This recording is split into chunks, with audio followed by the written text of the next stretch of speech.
Capítulo 61, Formigueiros. Quando Zorian acordou, ele estava de volta a Sirim, sendo submetido às travessuras matinais habituais de Kiriele. Isso foi um alívio.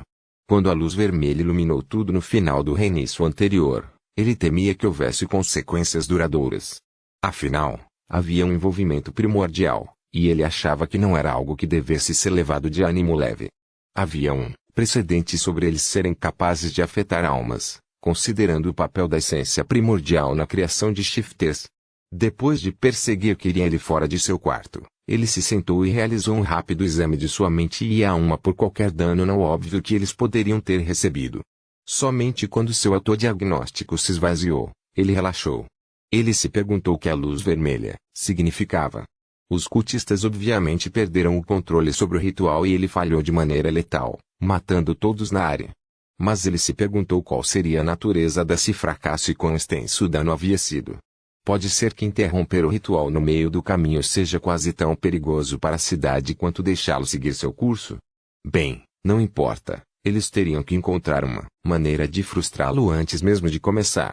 Como um bônus, interromper o ritual cedo significava que Noshika e os outros filhos dos Shifter não seriam terrivelmente assassinados para alimentar o ritual.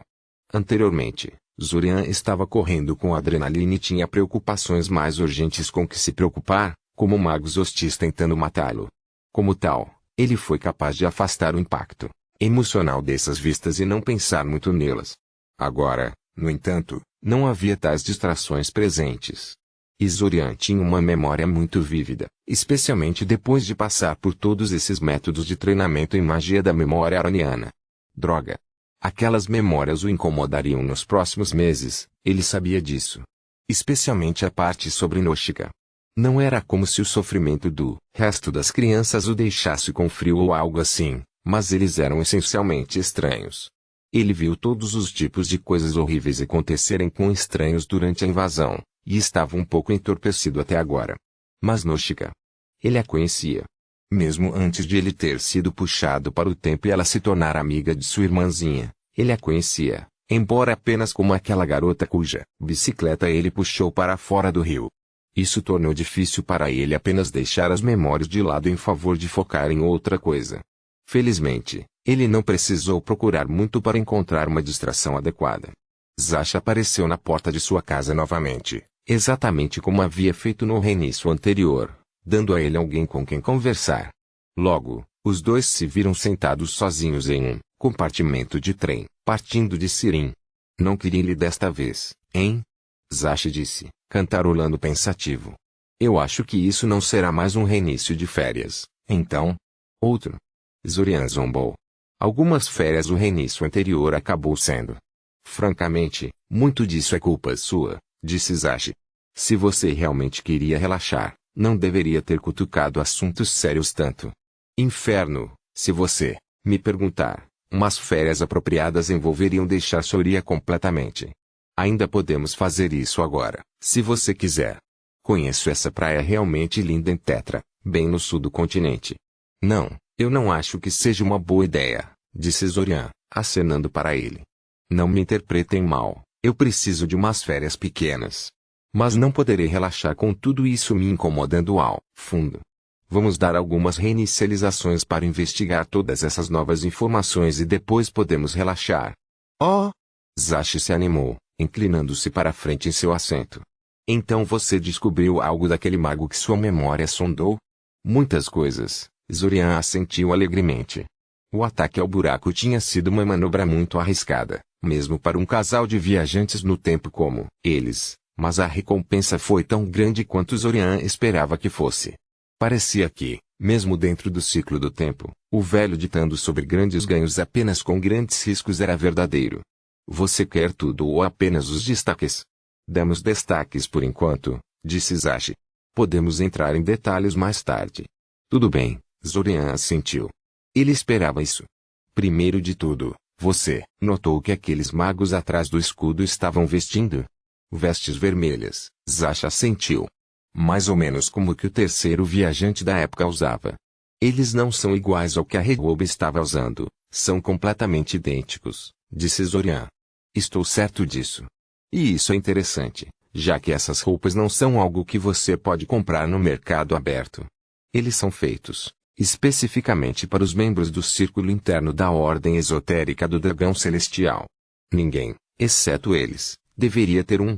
Rei Robi poderia ter simplesmente roubado, Zasha apontou.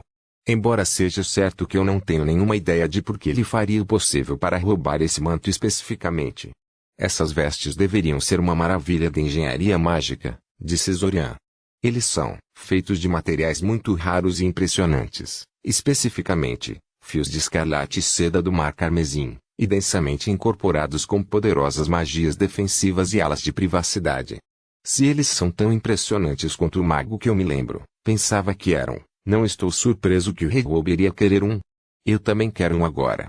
Definitivamente, estamos roubando um neste reinício, para que eu possa desmontá-lo. Inferno, se eles são tão bons, estamos roubando todos eles, disse Zashi.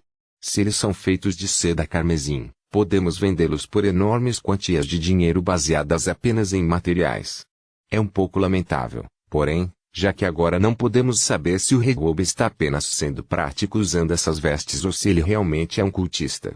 Acho que há uma boa chance de ele ser um cultista, disse Zorian. Ele apareceu bem cedo no reinício quando foi atrás de nós e estava usando as roupas quando o fez. Isso implica que ele tem um ao seu alcance.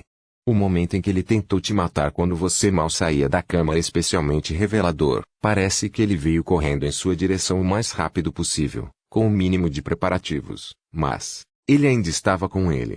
Esse é um bom argumento, disse Zashi, franzindo a testa. Bem, se isso é verdade, então ele deve ser fácil de encontrar. Quantos membros do círculo interno culto tem, afinal? 15, disse Zorian. Você pegou todos eles daquele mago? Zashi perguntou surpreso. Nem todos, não, Zorian balançou a cabeça. Eu só consegui encontrar as identidades de 5 delas antes que o reinício terminasse. Mas sei quantas delas existem no total e não deve ser difícil rastrear o resto com as informações que tenho.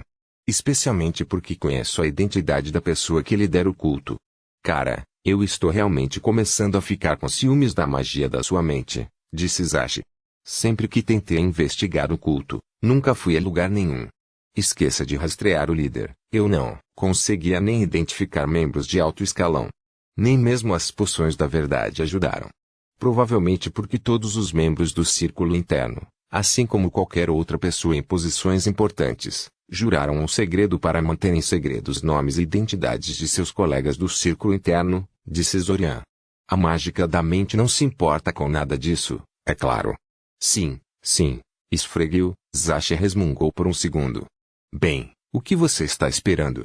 Você vai me dizer quem é o louco, ou o quê? Vatumatink, o chefe da filial local da Guilda dos Magos, Zorian disse a ele. Houve uma breve pausa quando Zashi digeriu isso. Bem, merda, disse Zashi finalmente. Não é de admirar que os invasores possam estabelecer base sob Soria e operar lá sem contestação por mais de um mês. O homem está em perfeita posição para bloquear e sabotar qualquer tipo de investigação sobre Soria que ele não goste. Zorian assentiu sem palavras. Embora o Demar tivesse várias instituições dedicadas a combater atividades criminosas e investigar incidentes suspeitos, a Corporação dos Magos era a primeira linha de defesa nesse sentido. Com eles subvertidos, nada mais funcionaria corretamente. Fale sobre a raposa que dirige o galinheiro, disse Zashi. Acho que não deveria me surpreender, pois era óbvio há anos que alguém do alto estava ajudando a invasão. Mas esse tipo de coisa ainda me pega desprevenido. O que diabos alguém assim espera ganhar ao ajudar os invasores, afinal? Oh, essa é uma excelente pergunta. Obrigado por me lembrar, disse Zorian. Veja bem, eu descobri mais sobre o que o círculo interno do culto está planejando com o ritual deles. E posso dizer que não é o que seus membros regulares e seus aliados de Bazan estão pensando. Eles não estão tentando deixar uma corrida primordial divertida pela cidade na tentativa de apaziguar o deus dragão do mundo que odeia toda a humanidade? Zashi perguntou curiosamente. Não, Zorian balançou a cabeça. É isso que os membros regulares do culto pensam. O círculo interno sabe que, embora o ritual envolvesse liberar o primordial para o mundo, o objetivo não é deixá-lo fazer o que quiser. O objetivo é escravizá-lo e obter sua própria super-alma viva e um gênio de desejo vinculado. O primordial preso deve ser Panachete, o homem da carne que flui, e o círculo interno do culto pensa que ele pode conceder a eles a juventude eterna e refazer seus corpos em algo melhor. Melhor? Zashi perguntou, arqueando a sobrancelha. É este o tipo de melhor onde você acaba mais rápido e mais forte, mas coberto de globos oculares e tentáculos. Bem, no caso desse mago que a memória sondou, envolve principalmente que ele tenha 21 anos e esteja saudável novamente, disse Zorian. E ter um pênis maior. Zashi foi divertido. Panachete deveria ser um criador de carne, em vez de um metamorfo no sentido moderno, continuou Zorian. Em teoria, deveria ser possível curar doenças, regredir a idade das pessoas e refazer o corpo de alguma forma superior. É apenas uma questão de saber se eles podem controlá-lo suficientemente bem. Eles podem? Zashi perguntou curiosamente. Controle, quero dizer. Na verdade, não há como saber, admitiu Zorian. Mas duvido. A ideia é restringir Panachete com um feitiço vinculado à sua essência e depois subjugar sua mente. Até os cultistas admitem que a natureza em constante mudança de Panachete significa que o feitiço de ligação não permanecerá eficaz por muito tempo. O que significa que eles precisam escravizá-lo em 15 minutos ou menos. Você não acha que eles podem trabalhar tão rápido, supôs Zashi? Eu acho que pode ser impossível, mesmo que eles tenham todo o tempo do mundo para trabalhar sua mágica, disse Zorian. Deixe-me colocar deste jeito. Quando invadi a mente daquele mago no final, encontrei defesas mentais poderosas e sofisticadas nele. Melhor do que eu já tinha visto antes em um mago humano. Levei apenas alguns minutos para desmontá-los e começar a vasculhar suas memórias. Na época, pensei que as proteções estavam lá para compensar a fraqueza conhecida do escudo que protegia o solo do ritual. Mas isso era apenas uma preocupação secundária. O objetivo real deles era afastar qualquer contra-ataque mental do primordial enquanto tentavam dobrá-lo à sua vontade. Ah, entendi, disse Zashi. Você está pensando que, se conseguir atravessar os escudos em alguns minutos, o primordial também poderá. Sim, Zorian admitiu. É possível, suponho, que eu esteja exagerando em Panachete e que ele não tenha como contra-atacar as mentes dos cultistas que tentam escravizá-lo. Mas supõe-se que os primordiais sejam esses seres antigos que fizeram até os deuses os hesitarem, e os poderes de Panachete giram em torno da manipulação de carne viva, incluindo o sistema nervoso. No mínimo, espero que Panachete tenha defesas mentais incríveis à sua disposição. Aposto que ela poderia resistir a ataques mentais de qualquer coisa que não fosse um mestre telepata com facilidade. Zashi e Zorian continuaram conversando por mais meia hora, discutindo os vários fatos e segredos que Zorian havia descoberto com sua sonda de memória no final do reinício anterior. Eventualmente, porém, a conversa começou a diminuir. Disse Zashi pensativo. E é que eu pensei que a razão pela qual Kwatashi não nos seguiu foi porque Alaniko manteve ocupado demais para fazê-lo. De certa forma, isso é verdade, disse Zorian. Se Kwatashi tivesse deixado a batalha para nos seguir, seus soldados certamente teriam morrido sem seu apoio. E tenho a sensação de que ele se preocupa muito mais com os magos de Ibazan do que com os cultistas sorianos. Dessa forma, Alaniko e o resto dos magos que vieram conosco o mantiveram ocupado. Ainda assim, se Kwatashi achasse que havia uma boa chance de o ritual fracassar sem o apoio dele, ele provavelmente teria ido atrás de nós de qualquer maneira. Felizmente para nós, a cooperação entre ele e a liderança do culto não é exatamente otimista. Os líderes do culto nunca lhe disseram que ficariam praticamente indefesos quando o ritual começasse, o que lhe deu uma imagem distorcida do tipo de forças que eles haviam reunido contra-nos. Ele não tinha ideia de que os 7 magos mais poderosos daquela plataforma não tinham como contribuir para sua defesa. Eles estavam com medo de que Kwatashi se aproveitasse de sua fraqueza para derrotá-los, Zashi supôs. Zorian assentiu. Especialmente porque eles não tinham certeza se Kwatashi estava ou não ciente de qual era o verdadeiro objetivo do ritual. Ele não deveria estar, mas arquimagos velhos e poderosos como eles são difíceis de enganar e manter no escuro sobre as coisas. E se ele soubesse que eles estavam tentando assumir o controle do primordial, não. Seria particularmente estranho para ele tentar sabotá-los assim que o libertassem de sua prisão. Por cerca de 1 minuto, os dois ficaram em silêncio. Zorian porque ele não tinha mais nada de importante a dizer, e Zashi porque parecia estar pensando em algo. Sabe, estive pensando, disse Zashi, olhando ao redor do compartimento. Por que ainda estamos neste trem? Você não trouxe Kiriele com você. Estamos bem longe de Sirin neste momento. Não podemos simplesmente nos teletransportar diretamente para Soria. Bem, sim, disse Zorian. Achei que o compartimento do trem é um lugar tão bom para conversar quanto qualquer outro, sabe? Embora eu gostaria de fazer um desvio antes de irmos para Soria, se estiver tudo bem para você. Claro, Zashi encolheu os ombros. Para onde estamos indo, Eudemar? A capital? Zashi perguntou. Zorian assentiu. Por quê? Para ver se podemos encontrar outra chave lá, Zorian respondeu. Tenho pensado nas chaves e em como elas aparentemente são tesouros do primeiro imperador nicosiano, e acho que há uma chance de o tesouro real ter uma ou mais delas. Quero dizer, a coroa de Eudemar tem tentado adquirir o legado dos imperadores nicosianos de forma bastante agressiva. Mesmo que o tesouro não contenha um pedaço da chave, seria uma boa ideia invadir seus arquivos. Eles podem saber onde as chaves podem estar, mesmo que na verdade não as tenham. No mínimo, seus registros e documentos secretos seriam um bom ponto de partida para nossa busca pelas chaves. Você quer invadir o tesouro real? Zashi perguntou. Depois de um segundo de silêncio, ele balançou a cabeça e riu levemente. Na verdade, sim, isso parece uma boa ideia. Deveríamos verificar os tesouros de Sulanon e algumas outras grandes nações lascadas. Eudemar não é o único país do que tenta coletar artefatos imperiais, você sabe. Eu sei, mas Eudemar é o mais próximo e acho que eles já sabem sobre iniciativas semelhantes de outras nações e o quão bem-sucedidos são, disse Zorian. O único problema é que invadir o tesouro real não é uma questão simples, disse Zashi a sério. Não há como fazê-lo hoje de manhã, sem preparativos. E mesmo com todas as nossas habilidades, duvido que possamos fazê-lo sem ser descoberto no processo. Você não acreditaria em como a realeza fica chateada quando um invasor entra com sucesso no palácio. É como chutar um formigueiro. Eles estariam atrás de nós por um mês inteiro e são realmente capazes. Talvez seja melhor adiar esse tipo de excursão até o final do reinício. Tudo bem, disse Zorian. Não era como se ele esperasse que pudesse entrar no tesouro real e verificar as coisas quando quisesse. Mas ainda quero checar as defesas para saber com o que estou lidando.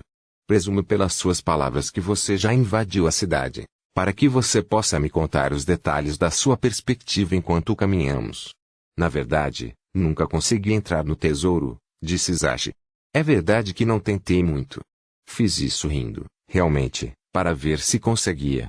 Bem, acabou sendo mais difícil do que eu pensava. Pela maneira como os Ibazans conseguiram reunir sua invasão secreta, você pode pensar que a realeza e suas forças são incompetentes. Mas você estaria errado. Eles guardam seus tesouros muito, muito bem. Se ao menos eles valorizassem seus súditos leais tanto quanto suas posses. A última parte foi murmurada baixinho, mas Zorian ouviu de qualquer maneira. Eu sabia que isso poderia trazer muita atenção indesejada para nós, disse Zorian. É por isso que não trouxe Kiriele comigo desta vez. Uma das grandes razões pelas quais eu decidi não me envolver muito com a Casa Boranova no reinício anterior é porque isso tinha o potencial de causar problemas a todos ao nosso redor. Eu acho que no grande esquema das coisas realmente não importa se Kiriele, Imai e os outros sofrem devido a nossas ações, já que tudo será limpo no final do mês de qualquer maneira, mas eu simplesmente não consigo me deixar pensar de tal maneira. Não se preocupe, disse Zashi, acenando com a mão com desdém. Eu realmente aprecio esse tipo de atitude. Eu estava meio preocupado antes que você tentasse me fazer coisas terríveis em nome da praticidade, mas você é um cara legal. Zorian achou um pouco divertido como tentar roubar a família real de Eudemar não se qualifica como coisa horrível aos olhos de Zashi. Não foi inesperado, é claro, considerando como a família real se afastou e viu a casa Noveda ser saqueada pelo zelador de Zashi. De qualquer forma, seremos irritantes para todos os tipos de pessoas poderosas neste reinício, disse Zorian. A família real, a Casa Boranova e muito mais. Pretendo ir atrás dos membros do círculo interno do culto, e provavelmente todos são pessoas muito influentes. Então, vamos sair por aí agitando um ninho de vespas após o outro? Perguntou Zashi retoricamente. Agradável. Eu fiz isso em algumas reinicializações. Tempos divertidos. Zorian deu a Zashi um olhar vazio. Às vezes, Ele realmente invejava seu companheiro de viagem por ter tido décadas literais de reinicializações para brincar e experimentar. No final, a visita a Eldemar ocorreu sem complicações. Embora isso tenha ocorrido principalmente porque Zorian mandou Zashi dizer a ele que ideias nunca funcionariam e avisá-lo quando algo tinha o potencial de alertar os guardas do palácio de que estavam sendo espionados. Algumas das contramedidas que Zashi descreveu para ele definitivamente o tropeçariam se ele estivesse realizando a tentativa sozinho. As alas do palácio eram tão extensas que poderia, até mesmo detectar quando alguém estava olhando para o prédio para demasiado longo. Zorian ainda não tinha ideia de como algo assim poderia funcionar, mas ele decidiu confiar em Zashi que ele não estava fazendo uma brincadeira com ele ou algo assim. Um pouco intimidado pelas defesas dispostas à sua frente, Zorian decidiu se limitar a uma simples inspeção visual, usando pombos capturados como seus olhos de controle remoto. As enfermarias do palácio podiam detectar animais espiões, mas eles chegavam tão alto ao ar e os pombos tinham uma visão excelente.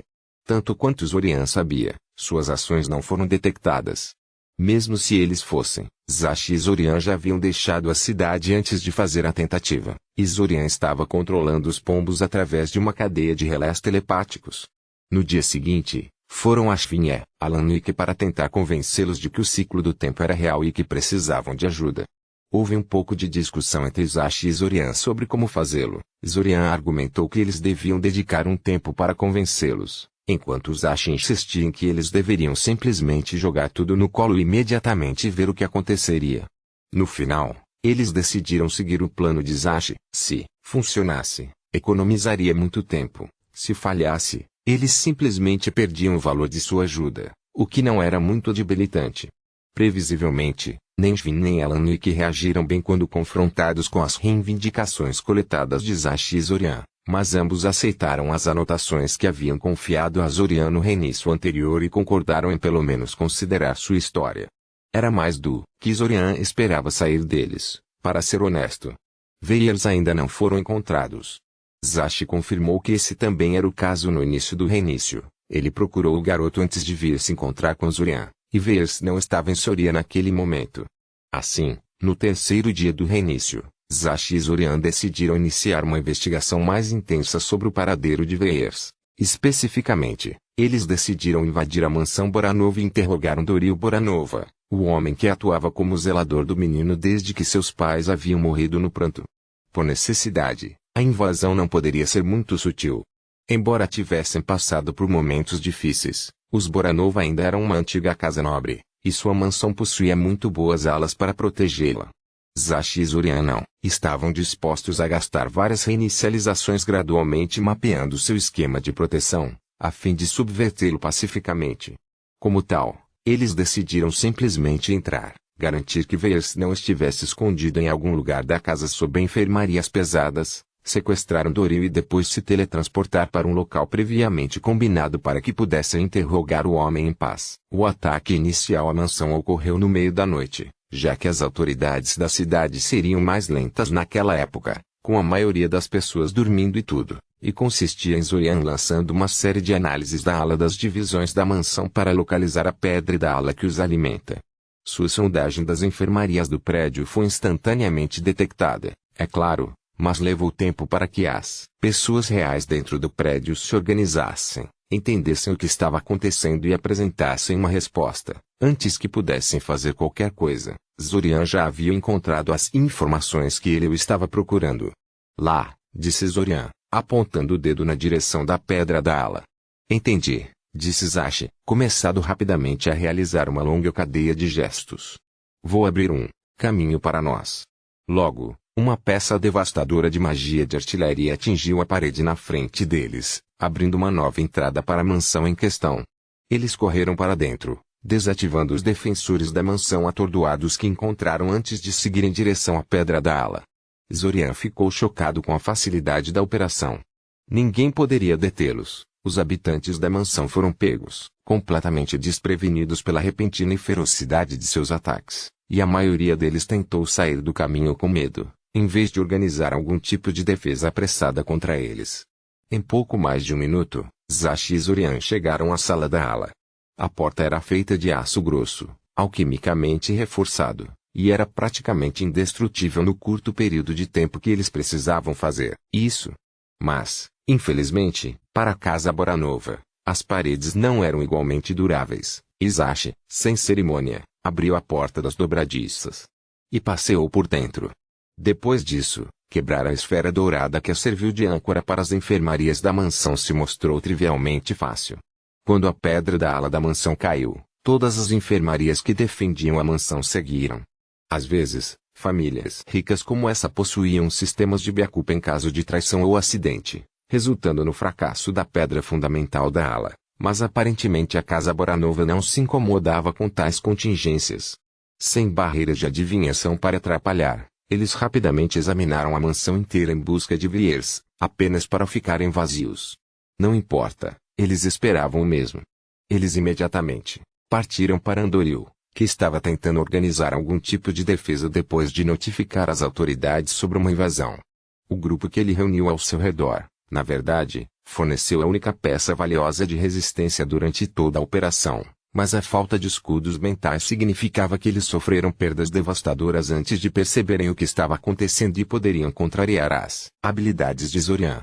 Andoril Boranova foi nocauteado e capturado, e os dois rapidamente se teletransportaram para longe da mansão junto com o prisioneiro.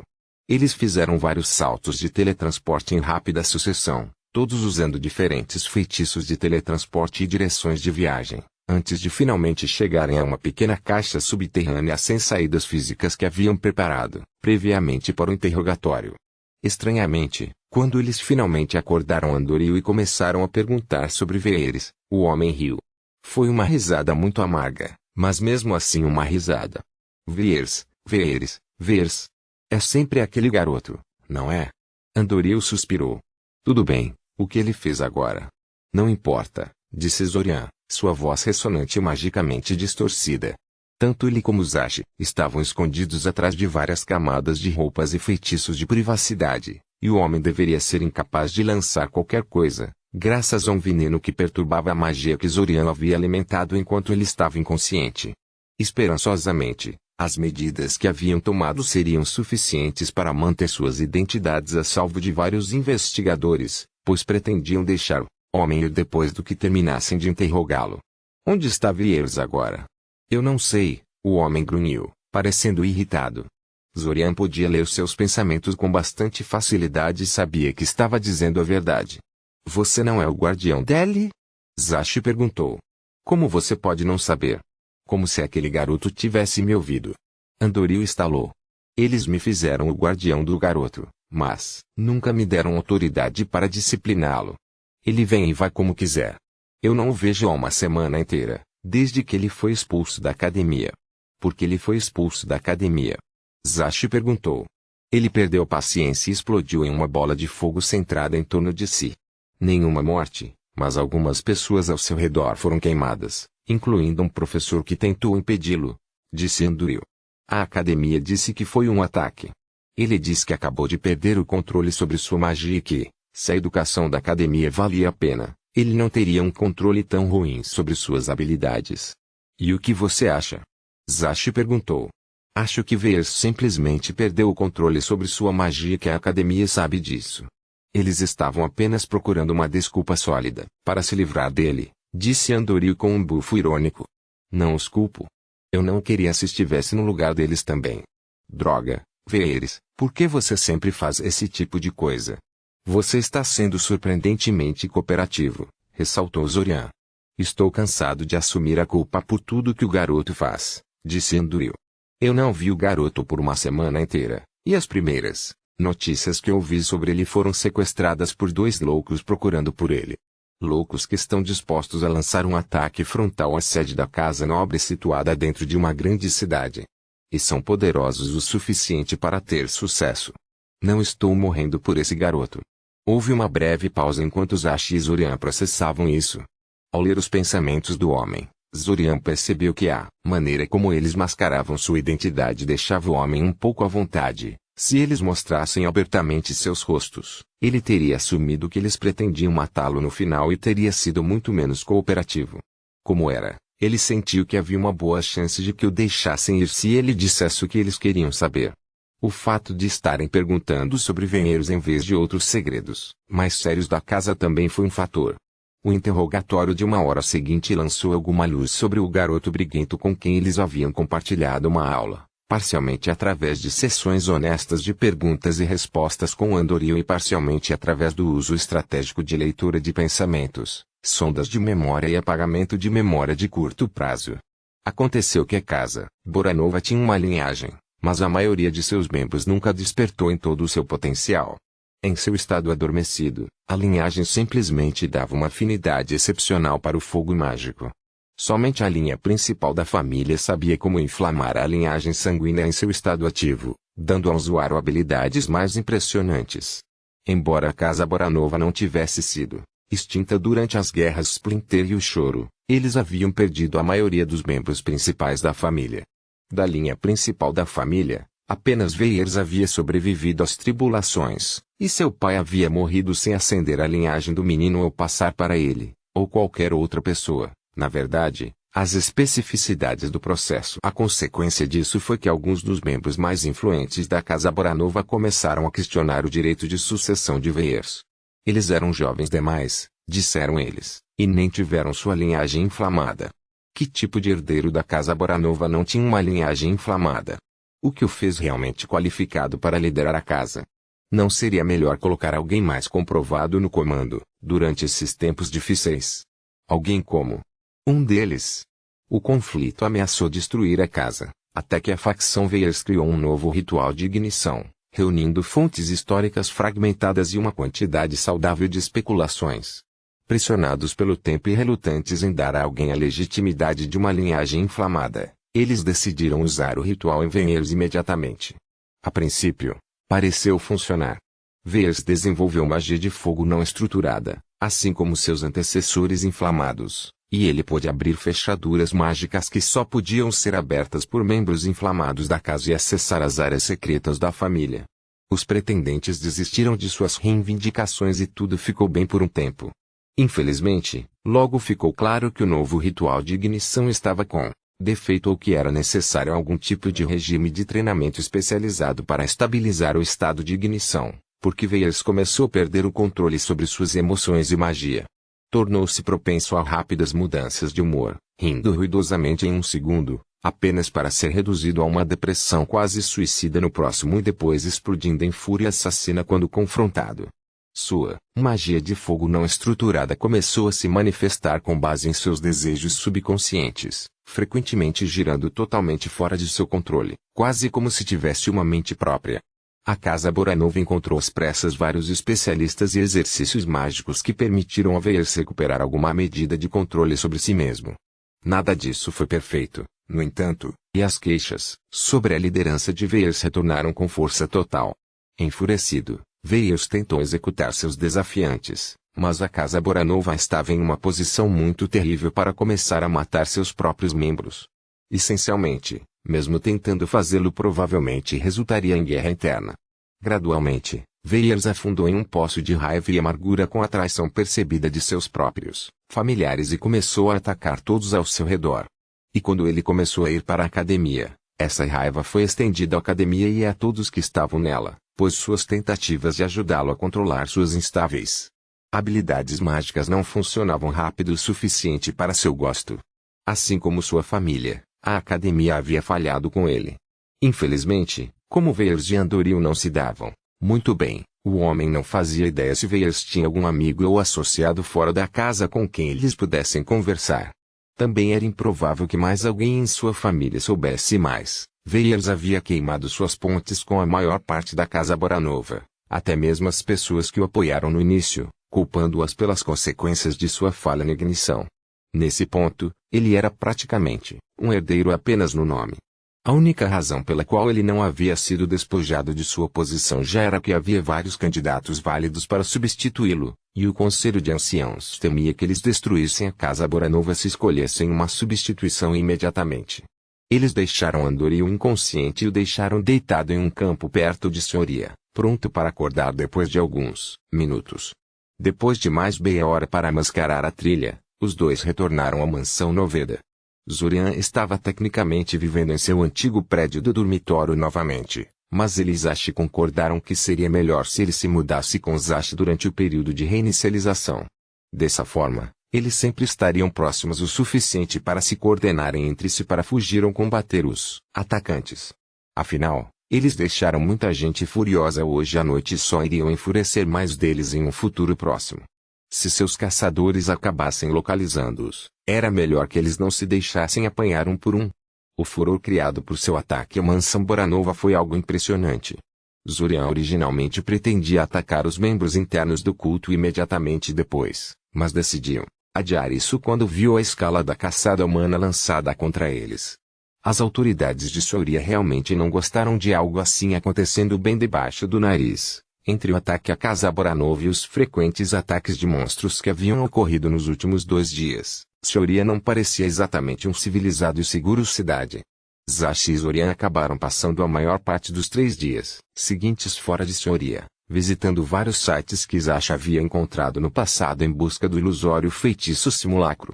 Provavelmente havia uma maneira mais eficiente de encontrar o feitiço em si, mas Zorian estava um pouco cansado de coletar informações e dessa maneira teve o benefício de colocar as habilidades de combate de Zorian em um teste prático contra as várias criaturas e magos hostis que Zashi conhecia. Zashi parecia achar isso mais divertido também. Eles lutaram por toda uma tribo de Yeti invisível da montanha, a fim de invadir o tesouro improvisado que haviam feito dos restos de viajantes infelizes que caíam em suas emboscadas. Eles erradicaram uma infestação maciça de vespas de joias de um templo antigo, para que pudessem acessar o cofre secreto em torno do qual sua colmeia principal foi construída.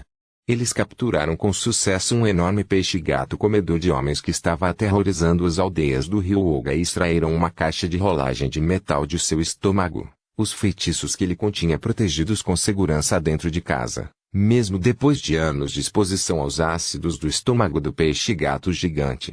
Eles invadiram a torre de um necromante menor e invadiram um culto demoníaco. Eles não encontraram o feitiço do simulacro, mas o reinício estava apenas começando e Zorian não sentiu que estavam perdendo tempo. Ele não apenas estava ganhando valiosa experiência de combate, mas também encontrando todos os tipos de magias interessantes entre seus despojos. Embora Zasha tivesse examinado isso em busca de magia para seu próprio uso, ele tinha um foco diferente de Zorian, e muitas coisas nas quais ele não tinha nenhum interesse eram boas o suficiente para chamar a atenção de Zorian. Zash tinha muito pouco interesse em fórmulas de feitiços, por exemplo, enquanto Zorian estudava zelosamente cada item mágico que encontrava em suas andanças, tentando adivinhar seus segredos na esperança de aprofundar seus conhecimentos. Também entregou uma série de criaturas mágicas interessantes para Luca para que o homem pudesse transformá-las em poções de transformação. Os resultados iniciais foram interessantes, embora Zorian ainda não soubesse dizer se deveria considerar a iniciativa um sucesso ou não. Ele também visitou vários dos especialistas que Shin havia nomeado em seu caderno de metas que deveria almejar.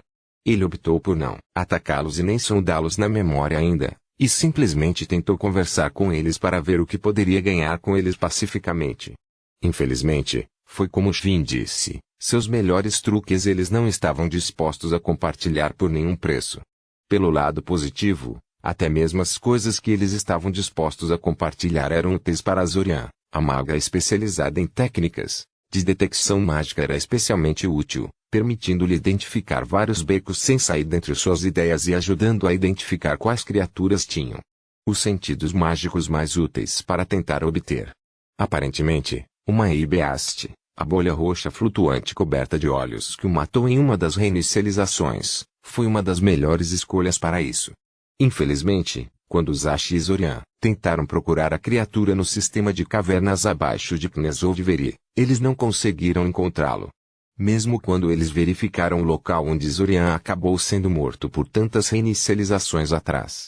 5 dias depois de serem informados do loop temporal, Alan e Kishvin finalmente os convocaram para uma discussão. Confrontados com suas próprias palavras e códigos secretos contidos nos cadernos recriados por Zorian, eles aceitaram provisoriamente a verdade do loop temporal. Kishvin mais do que Alanik, que ainda parecia ter dificuldade em aceitar algo tão bizarro quanto a viagem no tempo. Por outro lado, Kishvin parecia muito pouco à vontade com a invasão e a conspiração para libertar um Sora primordial dentro, enquanto Alanik assumiu essa parte com calma. Juntos, Os quatro passaram lentamente pela batalha final, que obviamente foi, não nas notas que Zorian lhes deu, observando quais táticas Koatashi usou, quais feitiços foram usados e como eles se saíram, bem como as várias informações que Zorian arrancou da mente daquele mago cultista no final.